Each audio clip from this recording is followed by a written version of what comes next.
So hi everyone, welcome back to my YouTube channel. I hope you are learning very very great. तो आज की video में हम start करने वाले हैं अपना दिल्ली यूनिवर्सिटी के वैल्यू एडिशन कोर्स का नया subject, that is emotional intelligence. ठीक है, तो इमोशनल इंटेलिजेंस हम करने वाले हैं, बहुत ईजी है, बहुत ज़्यादा बढ़िया सब्जेक्ट है। तो इसकी हम पूरी प्लेलिस्ट कवर करेंगे एज पर लेटेस्ट एनईपी करिकुलम, राइट। तो इसकी पहले सबसे पहले आप टॉपिक्स एक बार अपना सिलेबस जो आपको टीचर ने भेजा है उसको मैच कर लो, जो भी मैं आपको कराने वाला हूँ टॉपिक उससे। ठीक है, तो हमारा जो यूनिट 1 करेंगे सबसे पहले हम उसका भी एक पार्टी करेंगे हम। तो आप पहले यूनिट 1 देख लो, आपकी यही है ना, फंडामेंटल्स ऑफ इमोशनल इंटेलिजेंस। कि कमेंट में मेरा बहुत लोगों के रिस्पॉन्स आते हैं कि भैया सिलेबस चेंज हो गया है, ये हो गया है, वो हो गया है। तो अब एक बार आप ना सिलेबस चेक कर लो कि आपका जो सिलेबस है वो यही है ना। यूनिट 1 में फंडामेंटल्स ऑफ इमोशनल इंटेलिजेंस है, और उसमें हमारे टॉपिक्स क्या क्या कवर करने हैं हमें।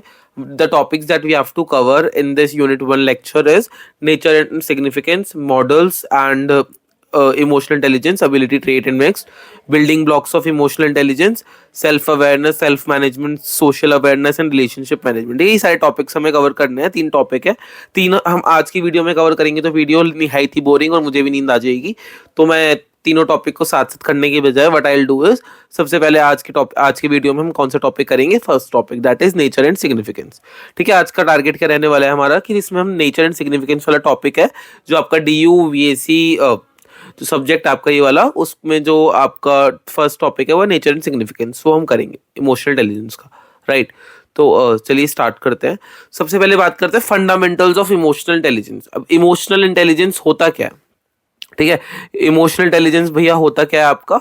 तो इमोशनल इंटेलिजेंस मतलब कि आप मानसिक रूप से, मेंटली आप बहुत ज्यादा स्ट्रांग हो, डिसीजंस को रैशनली लेते हो।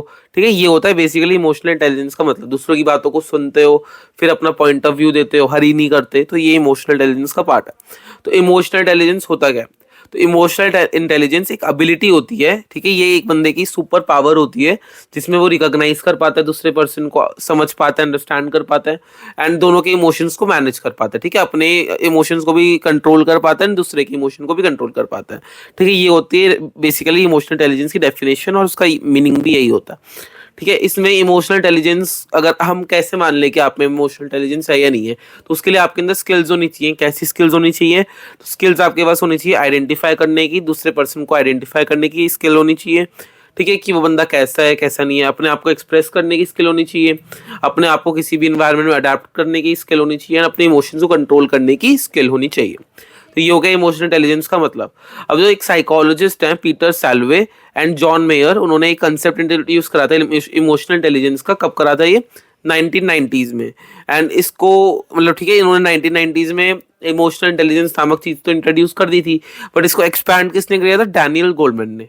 ठीक है, ये सब आपका बेसिक आउटले है इमोशनल इंटेलिजेंस का। टॉपिक पे बढ़ेंगे अब अभी।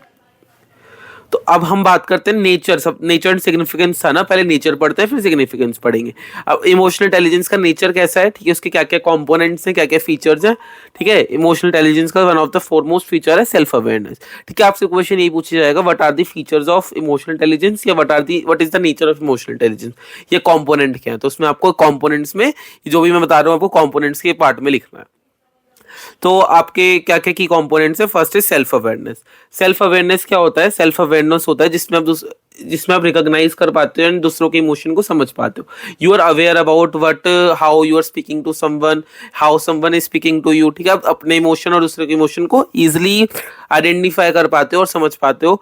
दूसरों की स्ट्रेंथ को समझ पाते हो कि भाई उसकी क्या स्ट्रेंथ है, आपकी क्या स्ट्रेंथ है, आपकी वीकनेस है, आपको किस चीज से मोटिवेशन आ रहा है, आपके अंदर क्या क्या एथिकल वैल्यूज हैं। ठीक है, सेल्फ अवेयरनेस कि आपको अपने बारे में पता होता है। बेसिकली सेल्फ अवेयरनेस का मतलब क्या होता है, इसमें आपको अपने बारे में सब चीजें पता होती है कि आप जो कर रहे हो क्या कैसा कर रहे हो, उसका क्या आउटकम होगा।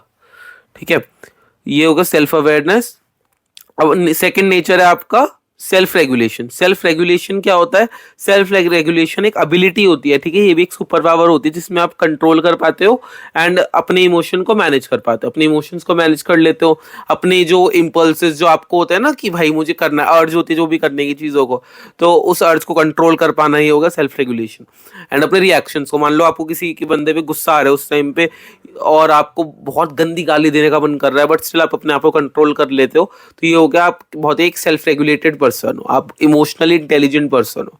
ठीक है, इसमें क्या हो गया, काम रहना अंडर प्रेशर। आप मान लो क्रिकेट खेल रहे हो, एक बॉल पे 6 रन चाहिए, आप उस मोमेंट पे भी काम रहो, ठीक है, काम रहो एंड चेंजेस को अडेप्ट कर पाओ एंड जो स्ट्रेस है उसको अच्छी तरीके से हैंडल कर पाओ, ये हो गया self regulation. Third is motivation. Motivation आपको पता होगा, मेरे को जैसे आपने कॉमनली वर्ड्स बोलते होगे कि मुझे करने की मोटिवेशन नहीं आ रही है, ठीक है, मोटिवेशन वर्ड आपने बहुत बार सुना होगा। तो मोटिवेशन होता क्या है, ये एक इमोशनल इंटेलिजेंस होती है जो इनकम्पास होती है having a sense of purpose. ठीक है, मोटिवेशन मतलब कि किसी भी चीज को करने का बर्निंग डिजायर, किसी भी गोल को अचीव करने का पर्पस, कोई भी गोल सेट करना एंड किसी भी चीज को अचीव करने की हिम्मत। ठीक है, इसका क्या, इसमें क्या होता है, it involves the ability to perceive. ठीक है, इसमें आप परसिवरेंस, कंसिस्टेंसी दिखा पाते हो मोटिवेशन की मदद से, और जो भी आपके सेटबैक्स आ रहे हैं, जो भी आपका डाउनफॉल आ रहा है, उससे लड़ पाते हो, उससे बाउंस बैक कर पाते हो अगर आपके अंदर किसी भी चीज को अचीव करने की मोटिवेशन है तो। ठीक है, एंड एक पॉजिटिव एटीट्यूड थ्रू आउट आप मेंटेन कर सकते हो if you are a motivated person. ठीक है, तो ये भी किसका पार्ट है, ये भी हमारा इमोशनल इंटेलिजेंस के जो कंपोनेंट है उसका पार्ट है। कौन कौन से कर लिए हमने, सेल्फ अवेयरनेस और self regulation, third is motivation, ये 3 हम कर चुके हैं। आगे बढ़ते हैं, right. Fourth one is empathy. Empathy क्या होता है, एम्पैथी भी आप में से 50% लोगों ने सुना होगा। एम्पैथी मतलब कि आप दूसरे की फीलिंग को समझ पा रहे हो और ये अंडरस्टैंड करके डिसीजन ले रहे हो कि भाई अगर तुम उस बंदे की सिचुएशन में होते तो तुम क्या करते। ठीक है, तो ये एम्पैथी का मतलब क्या होता है, ability to understand and share the feeling of other. ठीक है, दूसरे पर्सन की फीलिंग को समझ पाना एंड कैपेसिटी इतनी होना कि तुम दूसरे की फीलिंग को अंडरस्टैंड कर सक रहे हो। ठीक है, तो ये एम्पैथी का हो गया। It involves being able to accurately perceive and interpret others emotion. ठीक है, इसका मतलब वही मैंने जैसे बताया, दूसरे की इमोशन को समझ पाना, कंपैशन शो करना एंड कनेक्ट कर पाना दूसरे बंदे से। ठीक है, अपने ईगो को साइड करके, क्योंकि empathy. Fifth one is social skill. Social skill क्या होती है, सोशल स्किल का मतलब होता है जो इमोशनल इंटेलिजेंस होती है, ये इसमें इंक्लूड होती है एबिलिटी जिसमें आप बिल्ड करते हो एंड हेल्दी रिलेशनशिप को मेंटेन कर पाते हो, कॉन्फ्लिक्ट्स को रिजॉल्व कर पाते हो एंड कोलैबोरेटिवली वर्क कर पाते हो एक दूसरे के साथ। ठीक है, ये हो गया सोशल स्किल। अब इसमें क्या क्या चीजें इन्वॉल्व होती है, इसमें इन्वॉल्व होता है हमारा इफेक्टिव कम्युनिकेशन।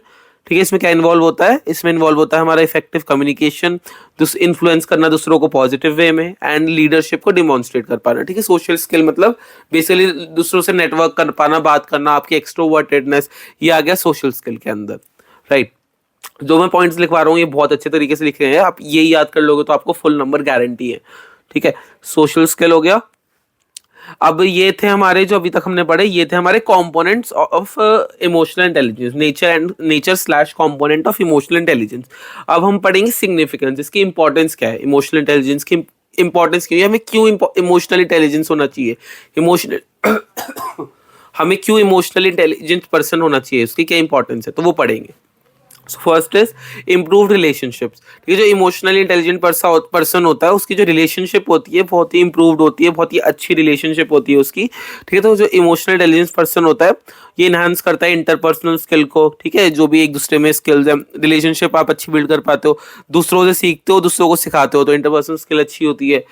एक बेटर रिलेशनशिप आप बना पाते हो, एक better relationship, better connection feel कर पाता हो अपनी फैमिली के साथ, फ्रेंड्स के साथ, कलीग्स के साथ, सुपीरियर के साथ, अगर आप इमोशनल इंटेलिजेंस पर्सन हो तो। क्योंकि आप बेवजह आंसर नहीं करोगे, चीज़ों को समझोगे, एम्पैथाइज करोगे, तो ओवरऑल आप क्या बन जाओगे कि इमोशनल इंटेलिजेंट पर्सन।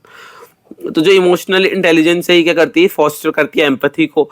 एम्पैथी मतलब being able to understand others feeling, understanding build करती है आपकी एंड इफेक्टिव कम्युनिकेशन बिल्ड करती है, जिससे एक हेल्दियर एंड एक हार्मोनियस कम्युनिकेशन आप बिल्ड कर पाओ, तो ये improved relationship. Second one is effective leadership. Effective leadership क्या होता है, इसमें जो लीडर्स होते हैं जिनका इमोशनल इंटेलिजेंस बहुत अच्छा होता है, जिनके वो 5 कंपोनेंट बहुत अच्छे होते हैं, वो बहुत ज़्यादा सक्सेसफुल होते हैं टीम को मैनेज करने में, दूसरों को इंस्पायर करने में एंड जो भी ऑल्टरकेशन, जो भी कॉन्फ्लिक्ट्स आपके उसके अंदर जॉब के अंदर हो रहे हैं उसको रिजॉल्व करने में। तो जनरली इंटरव्यू के टाइम पे भी आपकी जो इमोशनल इंटेलिजेंस है उसको टेस्ट करा जाता है कि भाई आप इस लेवल के पर्सन हो कि आपके ऑफिस में जो सबऑर्डिनेट्स में लड़ाई होगी तो आप सॉर्ट कर पाओगे। ठीक है, ये सब आपके मद्देनजर रखा जाता है। तो ये होता है इफेक्टिव लीडरशिप का पार्ट। तो इसमें आप अंडरस्टैंड कर पाओ एंड रिस्पॉन्ड कर पाओ emotion of the team member की, टीम मेंबर क्या सोच रहा है, किस वे में आपको उसे रिस्पॉन्स करना है, जिससे उनमें मोटिवेशन रहे, लॉयलिटी रहे एंड प्रोडक्टिविटी रहे टुवर्ड्स द फर्म। ठीक है, ये हो गया effective leadership, second significance of emotional intelligence. Third one is enhance wellbeing. Enhance wellbeing क्या होता है, इसमें जो अपना इमोशनल इंटेलिजेंस जो है वो प्ले करता है crucial role in maintaining stress. ठीक है, जो इमोशनल इंटेलिजेंस होती है ये एक बहुत बेहतर रोल प्ले करती है स्ट्रेस को मैनेज करने के लिए, चैलेंजेस जो हो रहे हैं उसको कोप अप करने के लिए, एंड एक ओवरऑल साइकोलॉजिकल वेलबींग बनने के लिए। ठीक है, आपको एक ओवरऑल एक अच्छा इज्जतदार इंसान बनना है वर्ल्ड में, तो आपको इमोशनली इंटेलिजेंस के वो पांचों कंपोनेंट को अच्छे से कंठस्थ करना पड़ेगा, उनको हमेशा याद रखना पड़ेगा किसी से भी कम्युनिकेट करते टाइम। तो आप एक अच्छे वेलबींग बन जाओगे जिसकी हर कोई रिस्पेक्ट करेगा, जिससे हर कोई बात करना चाहेगा। ठीक है, third one is enhance wellbeing. Fourth one is career success. Career success क्या होता है, तो इसमें जो इंडिविजुअल जिनका जो स्ट्रॉन्ग इमोशनल इंटेलिजेंस होता है वो ऑफन देखा गया है कि वो वर्क प्लेस में अपने करियर में बहुत अच्छा तरीके से काम करते हैं। ठीक है, आप अगर वो पांचों कंपोनेंट को सीख जाओ ना तो आपके करियर में आपकी ग्रोथ गारंटीड लिखी हुई है। ठीक है, तो करियर सक्सेस का ये हो गया। And second is they can navigate social dynamic. अब जो सोशल में डायनामिक्स हो रहे हैं, चेंजेस हो रहे हैं, उनको नेविगेट कर पाओगे, टीम के साथ अच्छे इफेक्टिव वे में वर्क कर पाओगे एंड कम्युनिकेट कर पाओगे परसुएसिवली, बहुत अच्छी तरीके से कम्युनिकेट कर पाओगे लोगों के साथ। ठीक है, तो जो इमोशनल इंटेलिजेंस है ये एक पर्टिकुलरली वैल्यूएबल होती है। किस चीज में वैल्यूएबल होती है, ये उन रोल्स में होते हैं जिसमें पर्सनल इंटरपर्सनल इंटरेक्शन करना होता है, इमोशनली मैनेजमेंट चाहिए आपको। ठीक है, और करियर बिल्डिंग के लिए इमोशनल इंटेलिजेंस बहुत ज्यादा जरूरी होती है। तो आप जो ग्रीन ग्रीन में मैंने लिखा है उसको अच्छे से पढ़ लेना, पॉइंट्स आप अपनी अकॉर्डिंग भी लिख सकते हो, कोई इशू नहीं है। ठीक है, फोर्थ सिग्निफिकेंस उस करियर में सक्सेस मिलेगी। एंड अच्छा, इसमें 4 ही है। ठीक है, कूल। तो इसमें सिग्निफिकेंस हमारी 4 है एंड कंपोनेंट 5 है। ठीक है, इसके साथ साथ हमारा जो फर्स्ट पार्ट था यूनिट 1 का वो खत्म होता है। नेक्स्ट वीडियो में जल्दी लाऊंगा जिसमें हम सेकंड पार्ट भी कवर करेंगे एंड उसका थर्ड पार्ट नेक्स्ट वीडियो में, उसके बाद हमारी यूनिट 1 खत्म हो जाएगी। राइट, तो इसमें इतना ही है। Thank you so much for watching this video till the and. एक बार मैं कंक्लूजन और बता देता हूँ आपको इसका पूरा जो मैंने पढ़ाया उसमें क्या पढ़ा हमने, कि जो इमोशनल इंटेलिजेंस है वो एक इंपॉर्टेंट पार्ट होता है कि कैसे हम बिहेव कर रहे हैं, कैसे हम लोगों के साथ इंटरेक्ट कर रहे हैं, कितने अच्छे हम इंसान हैं, उसको जानने के लिए, उसको जज करने के लिए।